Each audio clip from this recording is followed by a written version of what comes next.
A few weeks ago, I was in Diani, Kwale County for a few days, and I came across something unbelievable.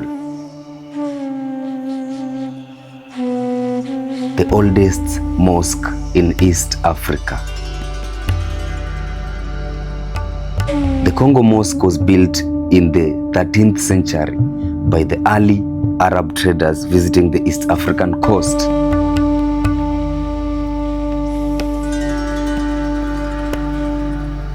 It was constructed using the local coral stone from the nearby present-day Diani beach.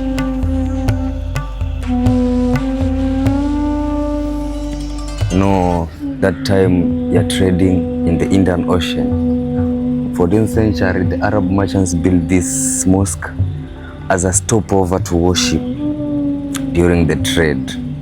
And the architecture here is very unique because it was built using those strong coral stones from the Diani Ocean, and is located at the confluence of the Congo River yenye inatoka Shimba Hills kwenye ina join the Indian Ocean.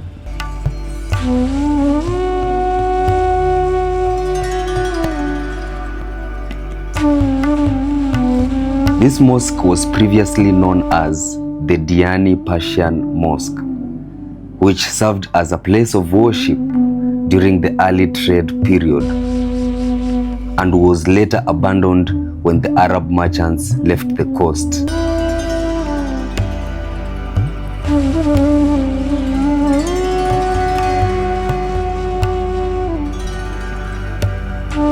And that is over 300 years ago. Being abandoned for decades, the mosque was covered by foliage and later became a home for snakes, until it was later rehabilitated by a local scholar by the name Sheikh Mwinyi Kombo.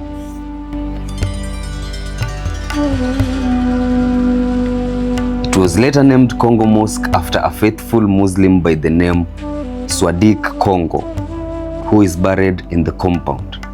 And it's believed that he got the nickname from the nearby famous Congo River that drains into the nearby Indian Ocean.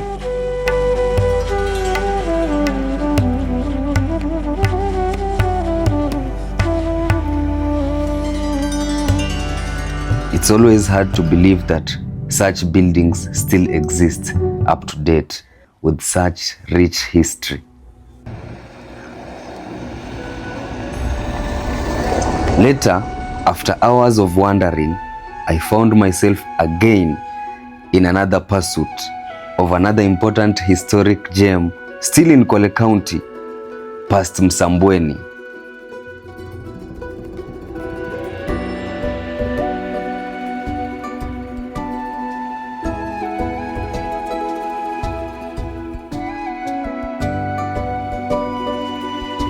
Approximately 40 kilometers from Diani, where the oldest mosque is situated, is another town named after the horrific events of the Zanzibar slave trade.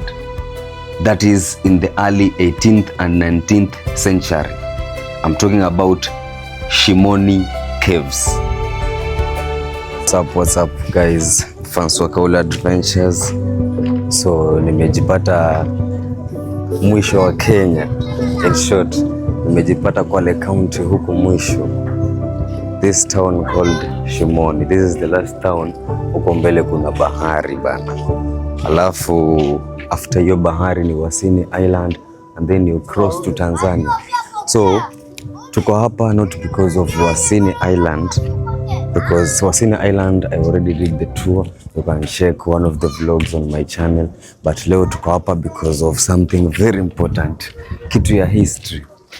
No, this is the stop where those slaves wenye walikuwa wanakuwa exported from Africa walikuwa wanakuwa held before wapelekwe Zanzibar, au sio? Wacha tuingie ndani ya Shimoni Caves.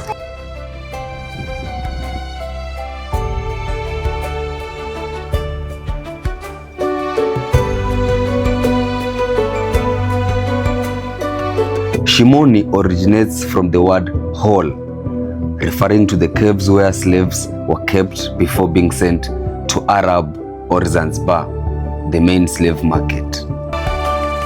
Before the slave trade, these caves were used by the Mijikenda locals as hiding places during the war, and then later used as shrines, previously known as kaya. But how did these slaves survive in such horrific conditions? Well, some almost didn't. Most of the slaves were being overcrowded in these horrific conditions, chained for weeks. Some died of hunger, sickness, and torture by their captors.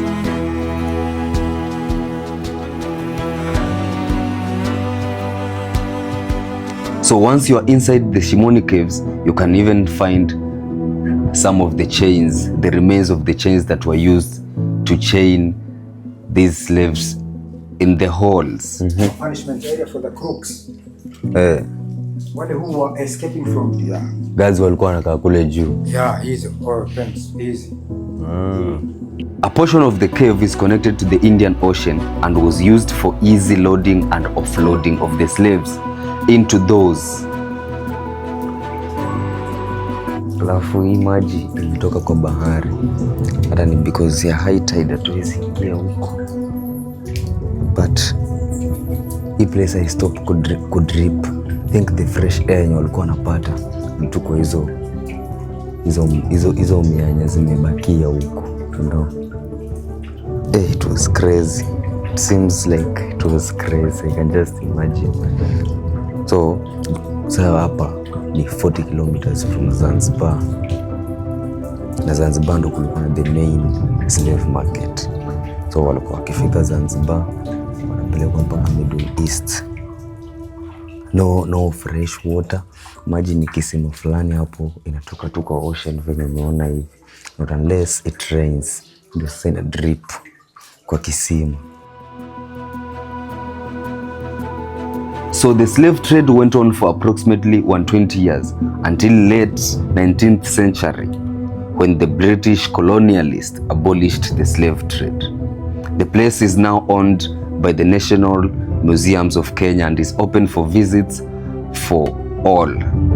If you love stories, cultures, adventures, and documentaries like this, subscribe to Kauli Adventures, and I will meet you on the next adventure.